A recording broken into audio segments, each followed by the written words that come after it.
मैं इस वक्त तौसा शरीफ बलूचिस्तान के रोड पर मौजूद हूँ, जहाँ एक बड़ा मंसूबा है जो इस मौजूदा तहरीक इंसाफ का जो मौजूदा हुकूमत है इससे कबल का ये मंसूबा था जो आज तक जारी है। मौजूदा हुकूमत को तकरीबन 3 साल होने को हैं, लेकिन जो रोड है, जो मुस्तकबिल के ख्वाब दिखाए गए आवाम को, वो वही के वही हैं।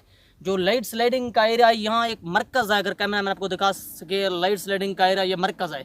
बारिश यहाँ होती हैं तो लाइट स्लाइडिंग का ख़तरा इससे ज़्यादा है, लेकिन जो ठेकेदार ने लाइट स्लाइडिंग का जो से इंतज़ाम किया है, वो आप देख रहे हैं इस दीवार के साथ इसने स्लाइडिंग का जो इंतज़ाम किया, क्या ये इससे रुक सकता है? हमें तो नहीं नज़र आ रहा है, बाकी आप देखें इसको।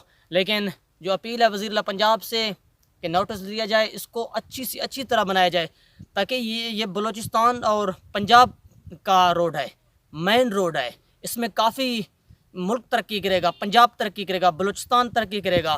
और वज़ीर आज़म जनाब इमरान खान का ये विजन है कि हर सूबा तरक्की करे, उससे ज़्यादा तरक्की करे, मुल्क आगे बढ़ेगा। इसलिए हमारा अपील है वज़ीर पंजाब से, ताकि इस चीज़ का नोटिस लिया जाए। ये जो नाकिस काम किया जा रहा है, काम हो रहा है, बहुत स्लो हो रहा है। कितने अर्से काम, मनसूबा बिल्कुल बड़ा है, इसमें कोई शक नहीं है, मनसूबा बहुत बड़ा है, लेकिन अरसा भी इतना बड़ा गुजरा, 3 साल मौजूदा हुकूमत को होने को है, लेकिन जो काम है वो वही की वही है। अरसा भी काफ़ी गुजरा। यहाँ अपील करते हैं वज़ीर पंजाब से, इस चीज़ का नोटिस लिया जाएगा और इसको दोबारा बनाया जाएगा। रफ़ीक बलोच, ENN न्यूज़, तौसा शरीफ।